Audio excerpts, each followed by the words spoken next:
matches. And there's another one. Oh no, I stopped you it, go and then I into- couldn't bring it back. Thanks, Natalie. Let me see if I have it written in my handout here.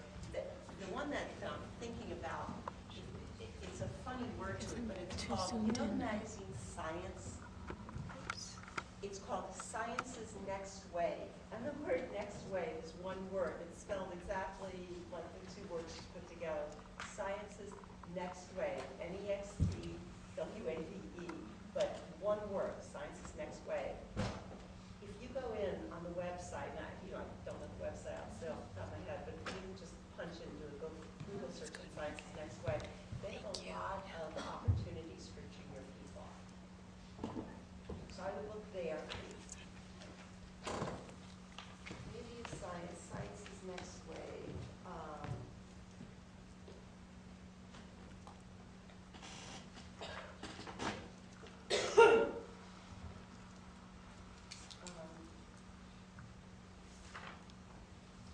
Think about that overnight if there are any others that spring to mind. Science's Next Wave is very good too, and it tends to focus more on new investigators.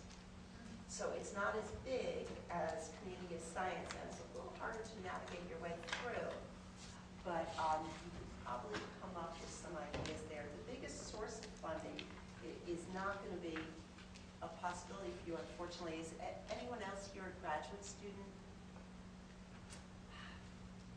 F-31, if you have U.S. citizenship or a green card, the one you want to look at, and I know it's everything's funny with the NIH because you have a little letter going and the number. F stands for fellowship, so at least it's straightforward. NIH, F-31 is the number. For a grad student, it is a great opportunity. Not enough people apply for it.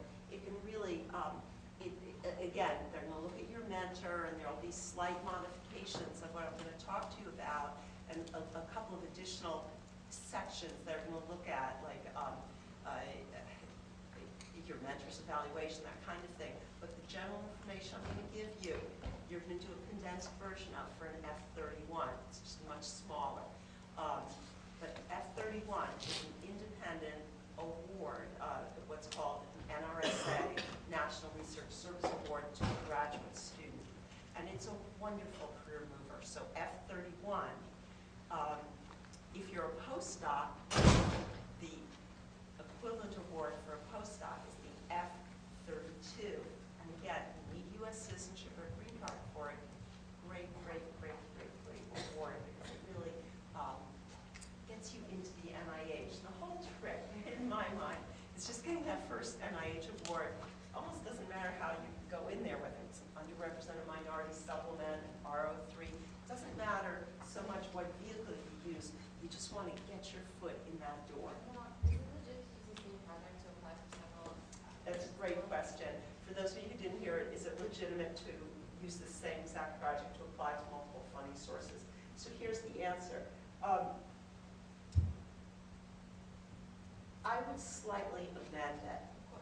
The reason why, number one, looking at the mission, making sure it's a direct match. Can you use the gist of something and apply to different funding sources? Yes, you can. The way I always try to do it, and it's really hard and it's a lot of work, you have to go in with an optimistic mentality, or else you'll just, you go crazy doing this. So you have to go in thinking, I'm going to get every one of these grants. And if you get two for the exact same proposal, you can't keep them. The slang term is you'd be double dipping. You'd be asking for money twice to do the same piece of research. So I would amend it slightly such that if you get one, you'd be able to keep the other. But can you use the heart of it, the basis for two different funding sources? Absolutely. And it's the smart thing to do. So you're just going to craft it slightly differently. Does that make sense? And again, just looking at what that funding agency, the foundation, whatever it may be, is particularly interested in. And all of them have descriptions of their mission, and they should all be willing to give you,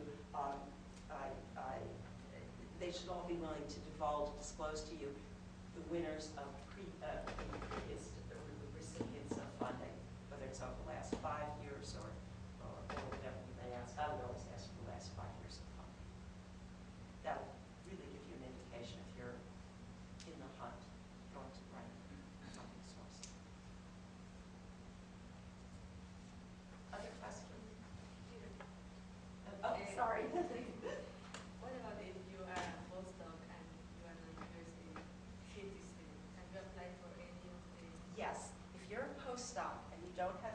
citizenship, the award that you want to look at is called, whoops, can't see it here, sorry.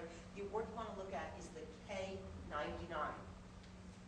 And if you go back into the first session this morning, the one on planning grant, it has the website for the K-99. For the K-99/ROO, U.S.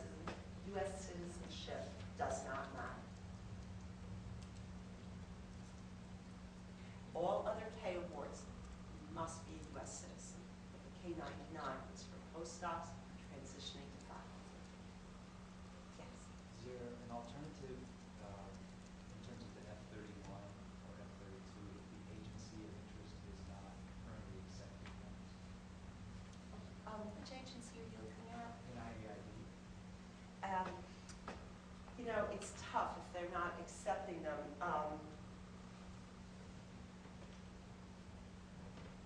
It's really not really an option. No, Do they sometimes come in and go out? yes.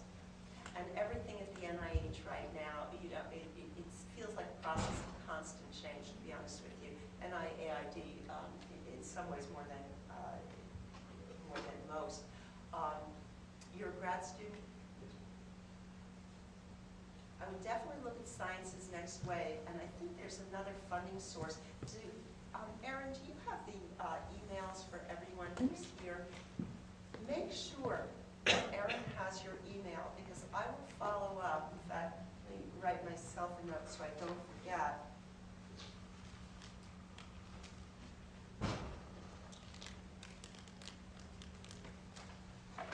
There is another database, and off the top of my head, I'm not thinking of it, but I will send a follow-up email. There's a database that has funding opportunities intended for grad students and postdocs, and I just can't think of it off the top of my head.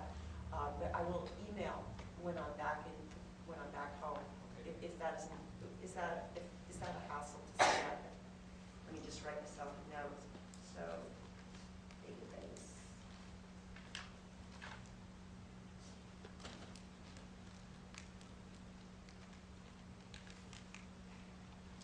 Because there is one, and as I said, just to the left, and I can't remember, it may come to me before the day is over.